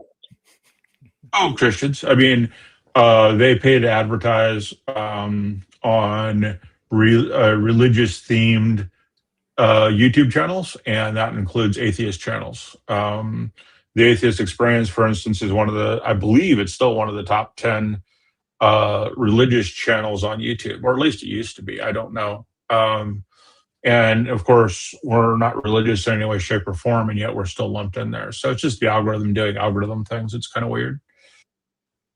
But okay, well, it's just weird, and it kind of, it's like, because I really don't know where I am and what I believe about consciousness after death, because I don't know if there's any truth to quantum science or not. I don't understand consciousness, and frankly, I've seen some really strange things that made no sense. I mean, literally things that made no sense, like a store being put up that it wasn't there.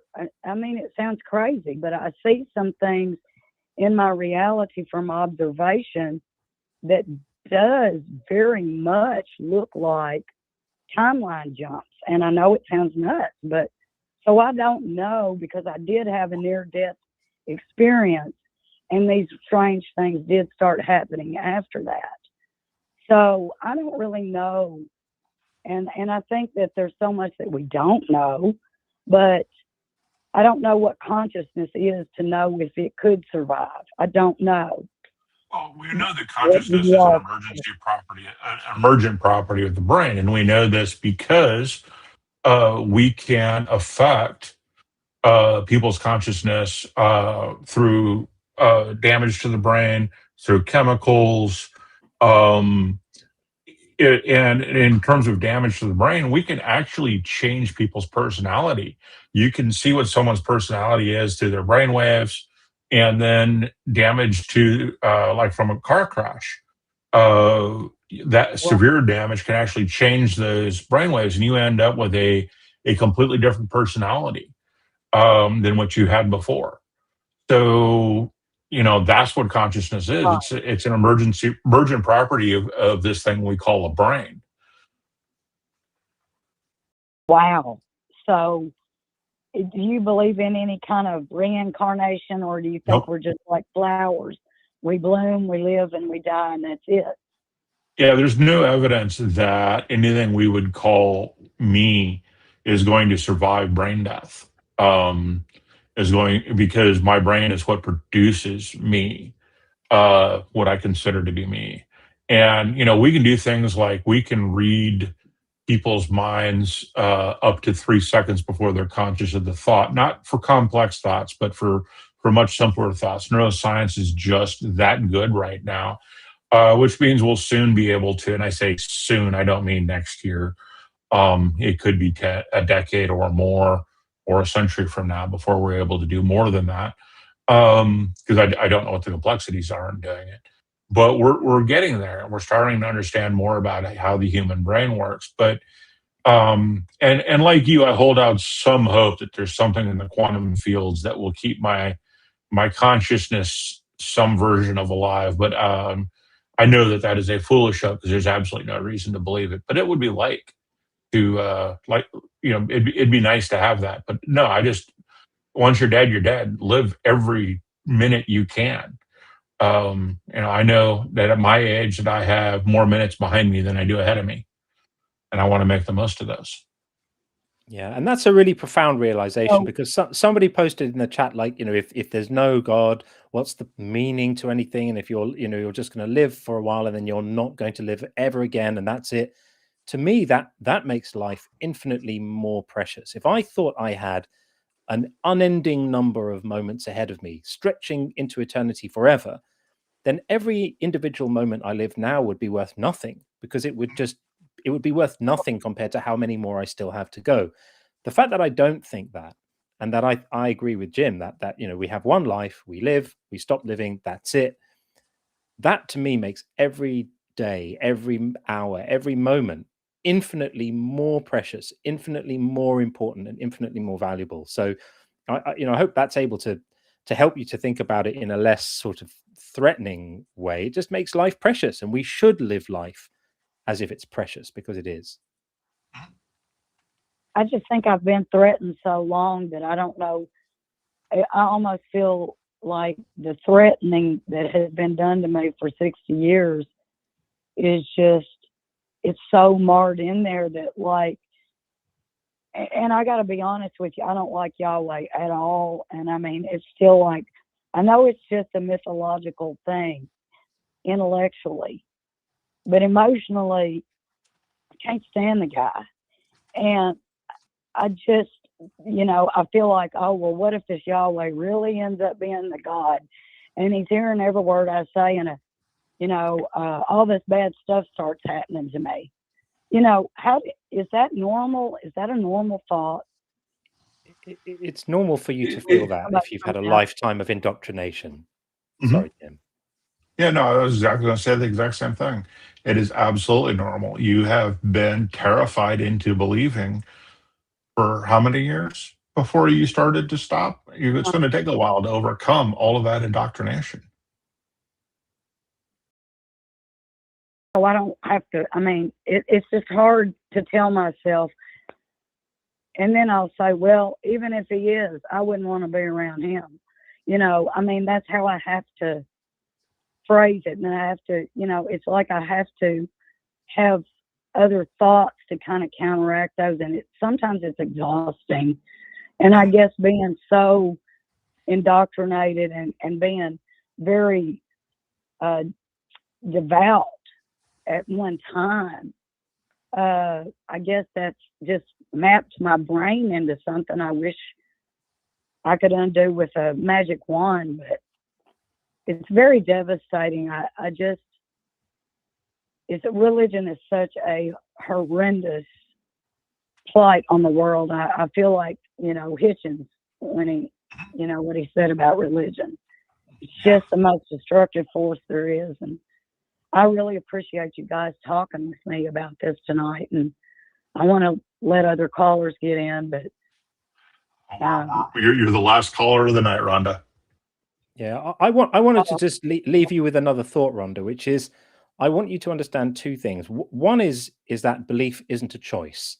You cannot choose what you believe. You're either persuaded of something or you're not. And so when belief leaves you and you don't have it anymore, that's not an act of rebellion. That's not you turning away from God or doing anything that has any moral value at all. It's just you becoming aware of the fact that you're not convinced of something. And once you're not convinced, belief is impossible. So you have absolutely no choice about that.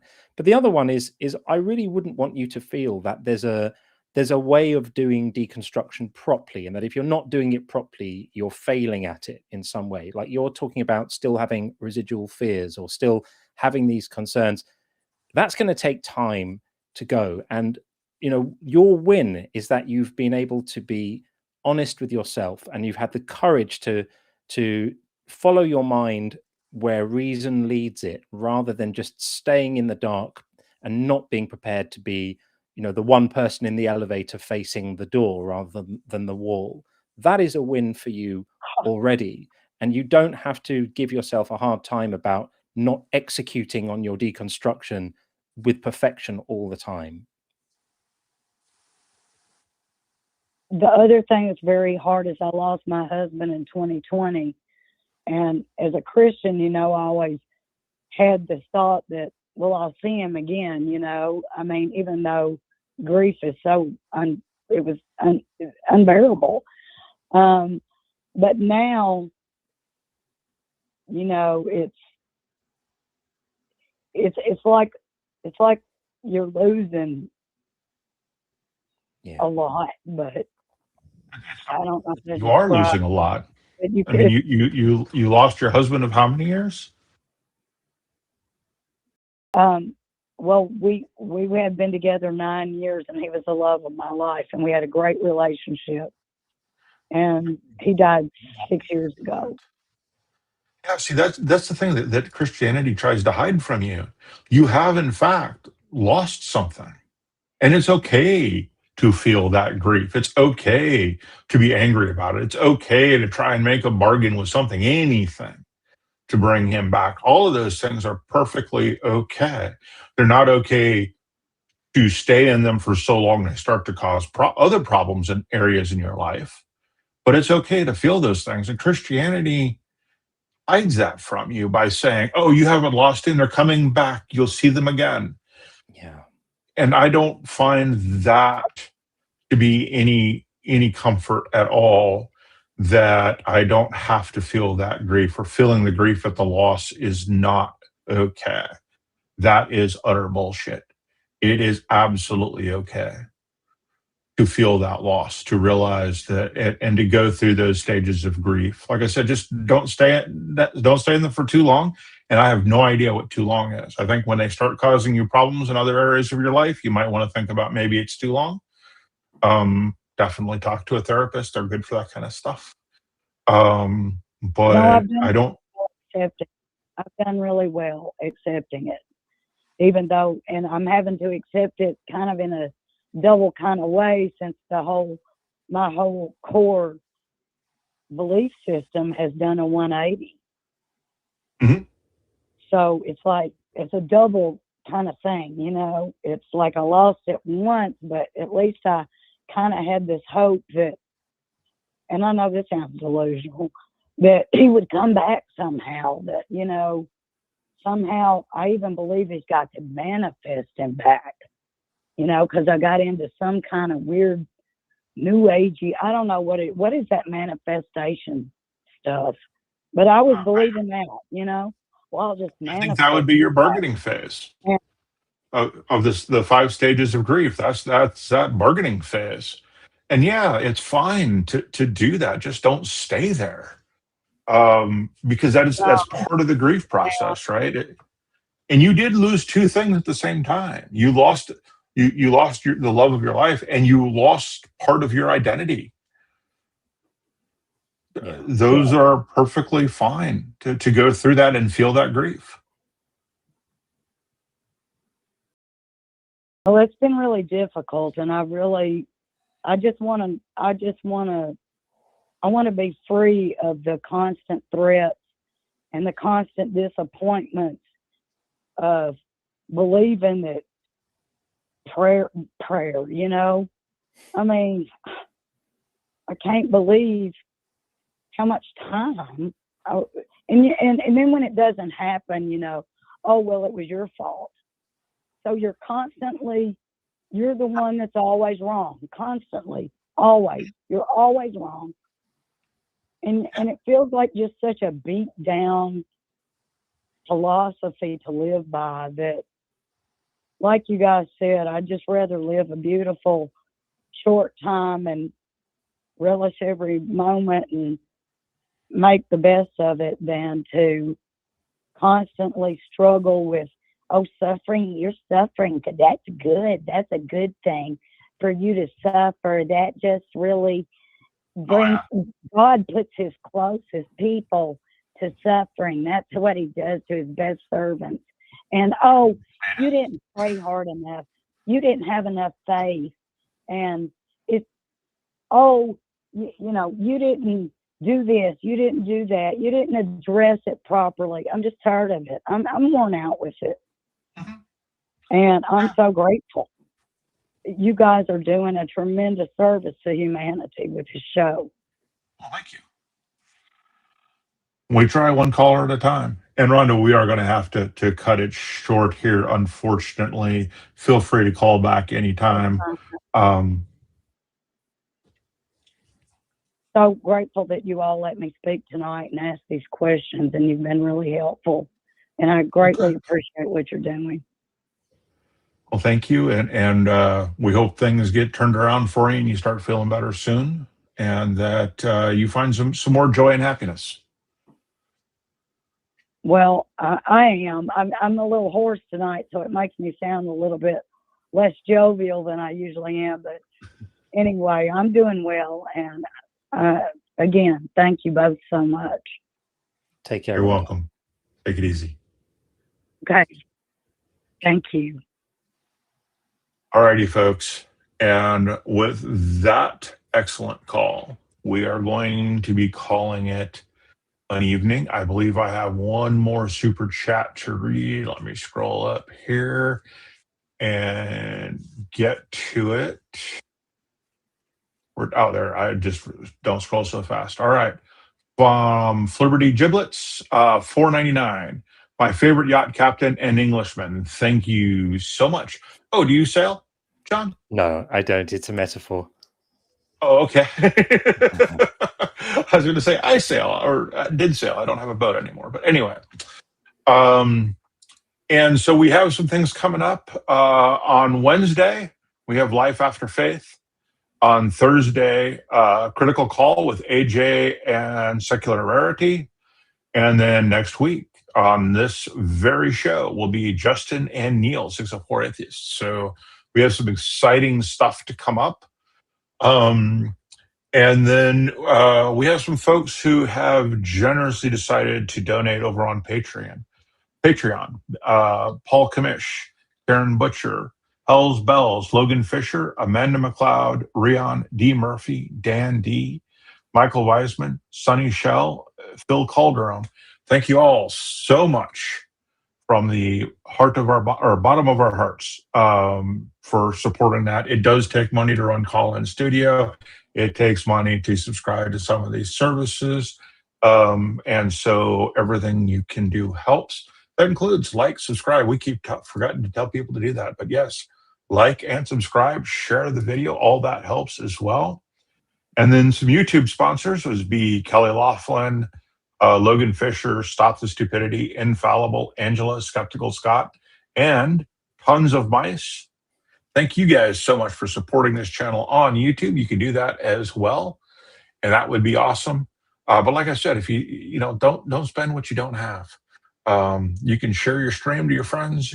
You can like, you subscribe. You can add some comments down below after this ends.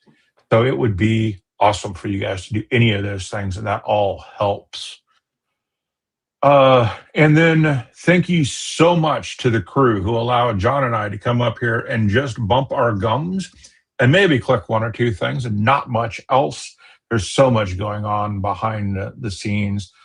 Bree Badger, Cole, Eli, Ember, Michael Earhart, and our producer, Wes. Thank you guys so much for the work you did in helping to produce this show and basically just turn us into talking heads. Honestly, I can't thank you guys enough because I know exactly what happens. And John does his own show. I've tried to do mine on a regular basis, and this is so much better. It's really nice. So John, any final comments before we say goodbye? No, it's been a pleasure. Thank you for having me. I appreciate it, and really enjoyed hanging out and being able to discuss these things. Yeah, it's been a great conversation. We had some great callers, and thank you so much for joining me, and hope to do it again soon. Sure. All right, folks, just remember, stay skeptical, and if you need a community, well, you know where to find us. Thanks so much.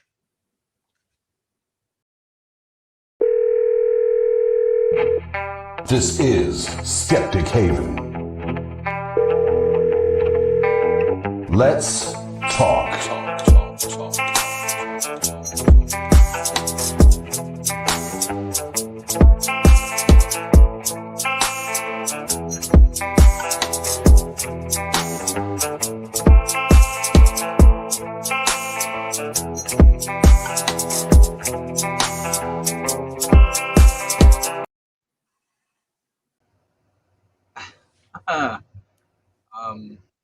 Hello, everybody.